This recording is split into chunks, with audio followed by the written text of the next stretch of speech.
So cinematographer అంటే వచ్చిన technology ప్రతిదీ నేర్చుకుంటూ ఉండాలి, కొత్తగా ఇంకేమొస్తుందో తెలుసుకుంటూ ఉండాలి.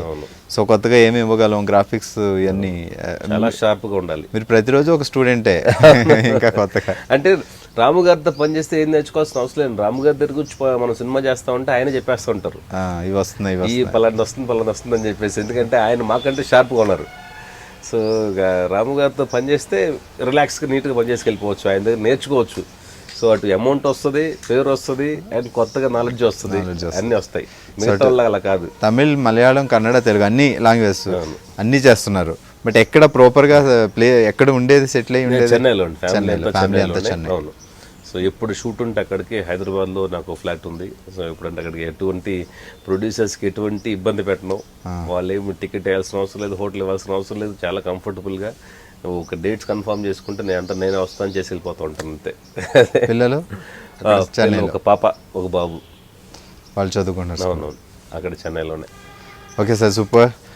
సో అటాక్ డెఫినెట్గా చూస్తాం, ఎందుకంటే ట్రైలర్ చూసినప్పుడే మాకు అర్థమైంది సినిమాలో చాలా ఉంది అని, అండ్ మీ వర్క్ చాలా నచ్చింది. సో ఫైనల్గా మీరు చెప్పాలనుకున్నది ఏంటి? ఫైనల్గా అటాక్ అంటే సింపుల్గా చెప్పాలంటే ఒక లైన్లో అండి, మనిషి చచ్చిపోయినా కూడా వాడిలో ఉన్న పగ చావదు. సో పగ చావదు అనే ఒక దాంతోనే అటాక్ సినిమా ఉంటుంది. సో క్యారెక్టర్ చనిపోయినా కూడా ఆ క్యారెక్టర్ సంబంధించిన పర్సన్స్, మేబీ వాళ్ళ ఫ్యామిలీ మెంబర్స్, పగ అలా పాస్ అవుతూనే ఉంటుంది. వాళ్ళ అనుచరులు కానివ్వండి, ఒకప్పుడు ఏదో ఒక హెల్ప్ చేస్తుంటాం వేరే వాళ్ళకి, వాళ్ళు ఎవరో ఒకళ్ళు ఆ పగని తీర్చుకుంటారు. సో పగ అనేది, పగకి చావు లేదు అనేది అటాక్ సంబంధించిన ఒక సింపుల్గా చెప్పాలంటే అంతే. ఒక బెస్ట్ రివెంజ్ ఫిల్మ్ అవుతుంది. రివెంజ్లో చాలా సినిమాలు వచ్చినాయండి, హాలీవుడ్ కానివ్వండి, బాలీవుడ్ కానివ్వండి, తెలుగు కానివ్వండి, అన్ని లాంగ్వేజ్లో. బట్ అటాక్ అనే సినిమా రివెంజ్ ఫార్ములాలోనే ఇది ఒక డిఫరెంట్ సినిమా అవుతుందని నా స్ట్రాంగ్ ఫీలింగ్.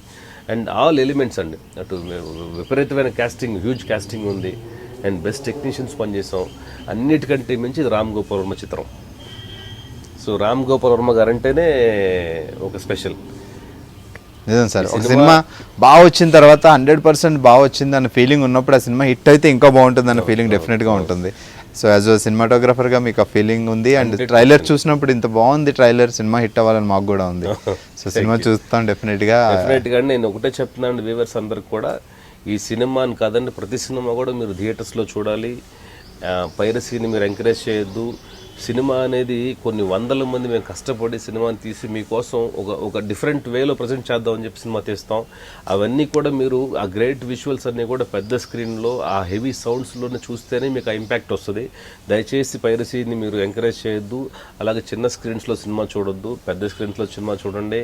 మమ్మల్ని అందరిని కాపాడండి, ఎందుకంటే మిమ్మల్ని నమ్ముకొని మీరు సినిమాలు చూస్తేనే మేము అందరం ఇలా మీ ఎదురుగా వచ్చి మాట్లాడగలుగుతాం. సో పైరసీని కిల్ చేయండి, ఈ సినిమాని థియేటర్లో చూడండి. గజల్ శ్రీనివాస్ గారు అన్నారు, రామ్ గోపాల్ వర్మ పిచ్చోడు, ప్రేమ పిచ్చోడు లాగా సినిమా పిచ్చోడు అని చెప్పేసి. అలాగంటే నేను పిచ్చోడు అని చెప్పట్లేదండి, జీనియస్, మాస్టర్ అండి అంతే. ఇంకా ఆయన దగ్గర ఎన్నో నేర్చుకోవచ్చు మనం.